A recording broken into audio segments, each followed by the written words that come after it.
YouTube, hello. So, trying to keep that just short and sweet. Today, got a new beast to work on today. Finally got the E36 out of the parking spot over there. And the reason I have it out today is because I bit the bullet and I'm going to take it to one of the local shops over here. I guess the guy is very knowledgeable about BMWs. When I had posted about this car originally in a video or on Instagram, the original owner who sold it to the person I bought it off of hit me up and said that this was his car. So he gave me a little bit of the rundown on the car. I'll probably explain a little bit more in the video, but come to find out, he knows a guy out here that's really not far, literally down the street from my house. So I'm just gonna take it over there. It's gonna cost me $140 to diagnose it. I mean, I started it today and I haven't started in a while. And I mean, aside from all the noises, it really does run pretty nice. So I do think the car is extremely low. So I think I'm gonna have a hard time getting out of the driveway.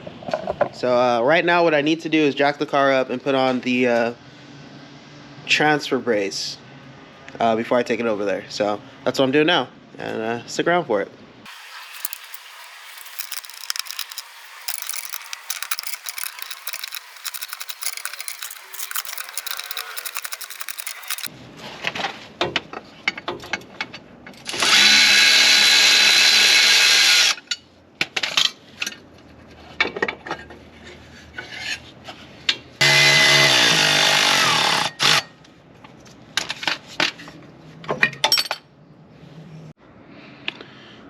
Well, I have the trans brace out, trans brace, whatever you want to call it.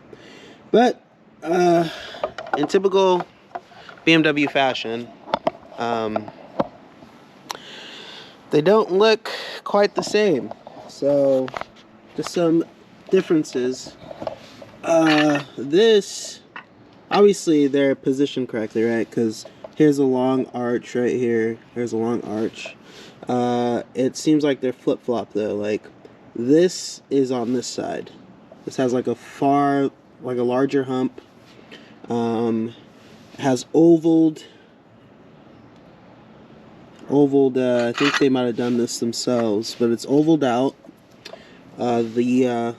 Also, I found out that the O2 sensor wasn't plugged in, so maybe that's why the car's running so terribly. Also, the O2 sensor holder is on opposite sides. This one's on this side, and it's, yeah, I have no idea what is going on. So, I was a little bit afraid that this was going to happen. So let me just see what I can do, if it'll fit in backwards. Hopefully, so, because I really don't have any other choice right now.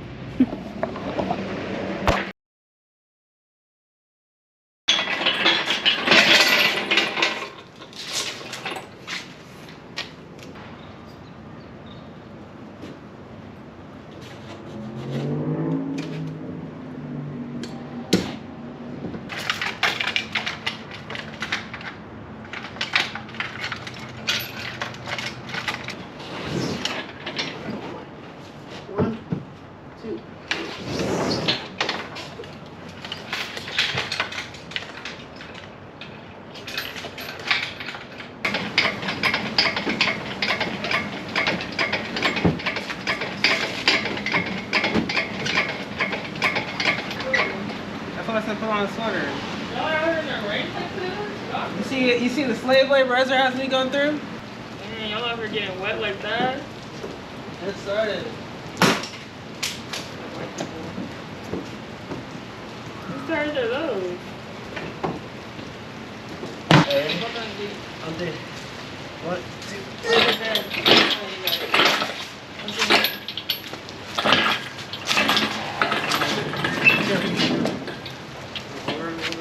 You got a ward? Good enough? Let's go down. Right there is good, huh?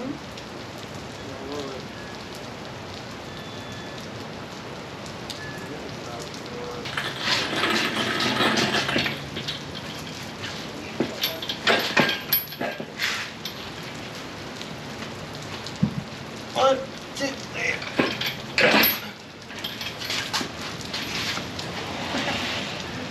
yeah. So it's been some time probably. I don't know if you can hear the blender, but apologize for that. But back in the garage today, and I have a bit of a reveal for you guys. Today is some BMW content. You can probably tell by the thumbnail, probably more than likely. But just gonna show you guys. So here is my new M52 engine, BMW. This is an OBD2, so it's gonna need some things done to it in order to fit the OBD1 that I currently have in the car. So very exciting stuff coming up. I picked this up for about 800 bucks. I took the BMW to a shop recently, and the shop owner just told me that it's shit. It's a shit car. So the guy's pretty familiar with BMW, so I do trust his opinion. He had a couple E30s in there. Maybe I'll put them up in the video somewhere in the video just to show you guys. Pretty knowledgeable guy. One of his homies is E30 Street Sweeper. If you know, you know. But yeah, so new M52 engine, and right now I'm just tearing it down, just getting everything taken off that's not going to be used. I got a couple gaskets and stuff to put on. I'm going to need to switch the manifold, the fuel rail, the pan, which is going to be pretty exciting. So yeah, stick around, see what we get into.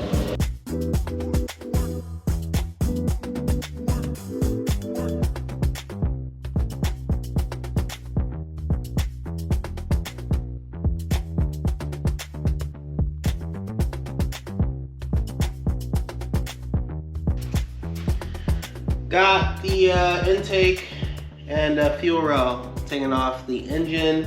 It's over there on the floor. I don't know if you can see that in the shot. And slowly but surely just examining and figuring out what my game plan. So I think with this, I'm just going to start taking off the engine harness and all the sensors. I kind of want to leave what sensors I can on, just because, you know, I don't want to get in the situation where I don't know where anything goes. I mean, I'm kind of doing that right now, but it's a learning experience. So yeah, so pretty much just got the intake off, throttle body, PVC system, fuel rail. This is still left on, so I guess this just comes off with the engine harness. So there's that. Probably gonna take off the alternator, and yeah, just checking along.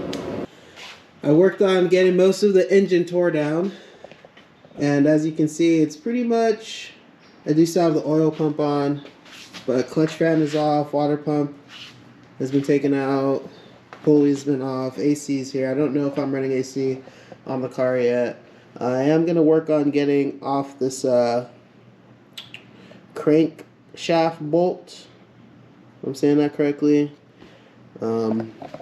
Yeah, right now I am just gonna plan on really just power washing the engine because it's ready. It's been stripped down. I got everything over here: fuel rail, clutch fan, all the intake pieces and whatnot. Here's what is left of the engine harness taken off. So right now I'm just gonna set it up just to pretty much power wash the engine. So I'm probably just gonna spray some degreaser on there, plug up all the holes, whatever I can, and yeah, just start spraying away, get this thing looking real nice.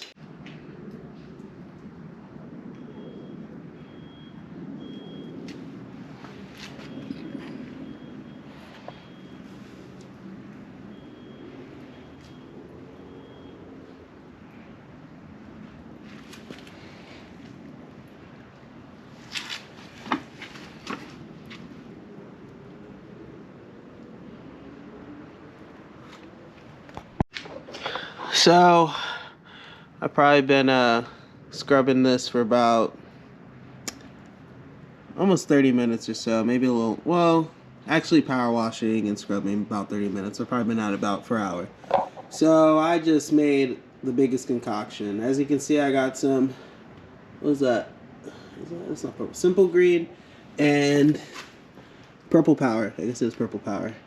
And as you can see, a little bit of soapy water because I was just having an awful time trying to get most of this grime off. So I scrubbed at it, agitated it with my little brush. This brush also.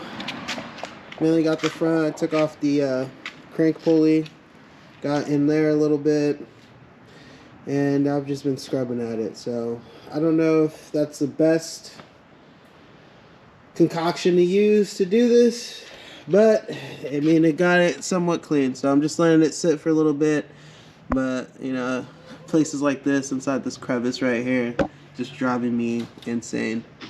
So I'm just gonna stay at it, keep doing this, and yeah, hopefully it comes out a lot cleaner. I mean, it's getting a lot cleaner than before. So today I just kind of want to focus on really just trying to get as much stuff off and start putting the seals back in.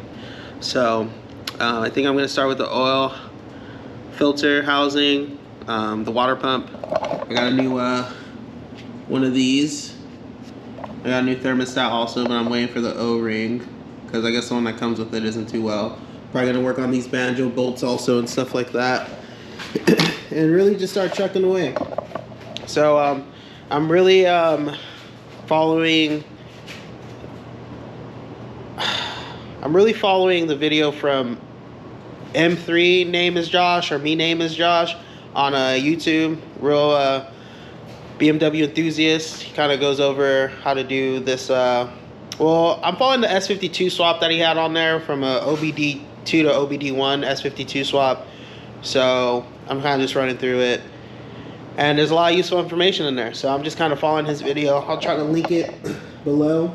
But yeah, so just trucking away again. So these are basically the parts. I know I already explained this probably earlier in the video, but just going over again. Whole reseal kit. Definitely comes with a oil pan gasket around, front and rear main seal, some crusher washers, and a bunch of O-rings and gaskets. So, I also got a new water pump. Also gonna install that today. Come over here, I did get one of these. A new thermostat housing. Should replace an old one. This hole in here though is looking pretty small, so I might want to drill that out myself. But we'll see how, I want to see how that one in there is looking before I do anything like that. This is also a OBD1 conversion for a coolant line. I don't know, I just knew I needed this from the video. And I guess this is also called a Jesus bolt. So I am still very much debating. I know I should, but I'm very much debating if I want to actually take this bolt out and replace it with this one. So I know these are one-time bolts only. They stretch, so after you take them out, they do have to come out. Put the new front main seal in. And only thing I'm trying to, you know, not do it is because hopefully it's not leaking. But as you can see, definitely has some grime under there. Even looks even a lot worse on the video. So definitely probably has to come out. So wish me luck. I'm gonna put my I don't have a Milwaukee, so I'm gonna put my Walmart Milwaukee on the charger, and hopefully I get enough juice to do that. So I'm just gonna put you guys on a time lapse and pretty much just go through this. Like I said, I don't explain too much stuff just because I don't entirely know what I'm doing. But if there's something I feel like should be shared, I'll definitely stop. You know, just give a quick explanation or how I'm thinking. So stick around. So now I'm just hanging off the banjo bolts, the line for the vanos, or whatever.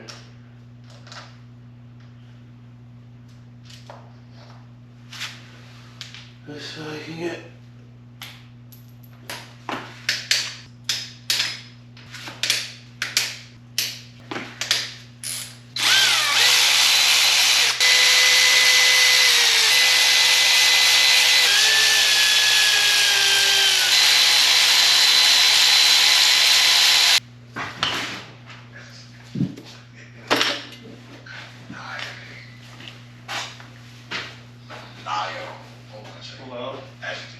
there. Even that might so. Let's round what this white man says. Got the oil filter housing off. Hey, white man, in your house. Oh no! Ooh, look at that. See that? Just broke in half. That, this thing was probably leaking. I wouldn't doubt it. I really wouldn't doubt that it was leaking.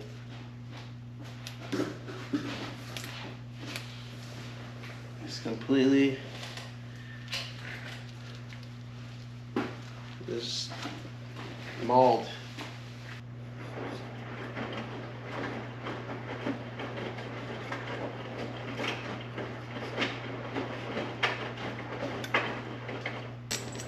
Okay, so before I put the oil filter housing on, I have a lot of access to the coolant passage for this OBD1 coolant adapter for the soft line. As you know, on the OBD2 they have a hard line, so we're getting rid of that. We're switching back to the soft line. So it has two O-rings. It's gonna need some persuasion to get in here, and also, as you can see, it comes with this little bolt. So what we're gonna do is remove this bolt from the housing, and yeah, it should go right in. So I'm gonna take care of that before I put back on the oil filter housing. All right, so got the coolant hose adapter installed. Pretty easy, as you can see. Goes through this side, timing bolt, nut comes off, threads through, has a little on the other side. Just put a nut and washer that it comes with. And yeah, so now I got my oil housing in there, lubed up, ready to go back in. So I'm gonna do that. Then I'll move on to the, probably replace these lines with crush washers that came in, not in this one, but in the kit.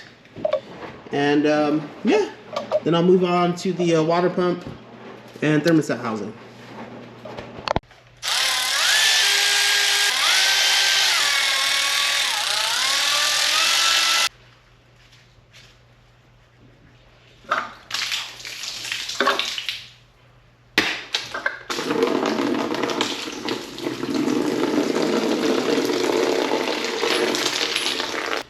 So this is the brand that I went with, Hepu, Germany. I mean, it's all right, decent. Those tack welds got me a little scared, but it should be fine. So I'm just gonna put this in. Oh, this thing is zoomed in, huh? How close is that? Oh, not that bad. Cool.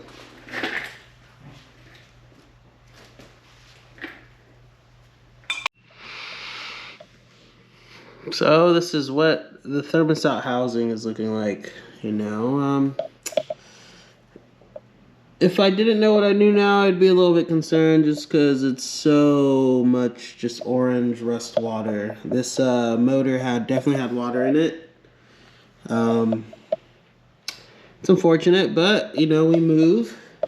See, a lot of this stuff did need to be changed pretty instantly, so I'm glad I'm getting in here and doing this. I'm just gonna clean up the surface and slap the new housing on. So a couple of things to know. I did clean up the surface. I mean, it's still pretty ugly, but it's clean now, flat. I got most of the gasket off.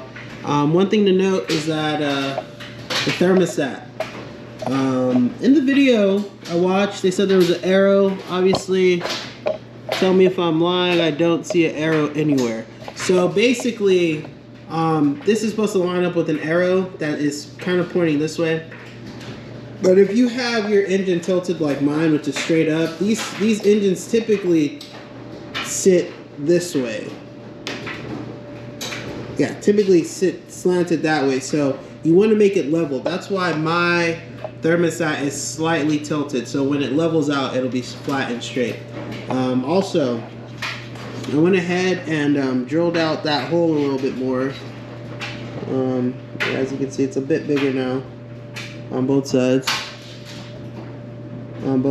So yeah, I just drilled it out a bit more just because I believe the one in here was pretty big as well. I don't know if you can actually see that. It's pretty dark in there.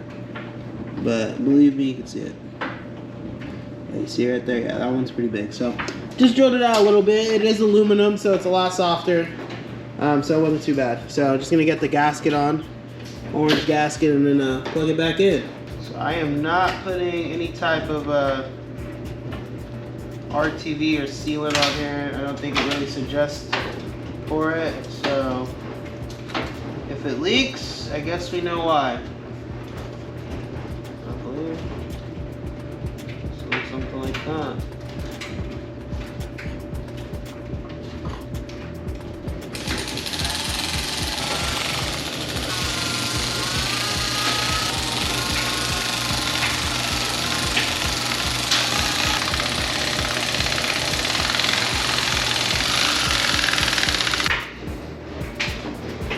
I think I'm in the video here. So pretty much washed the engine, got the engine washed down. Still pretty dirty, still got a lot of oil and grease, but that's to be expected.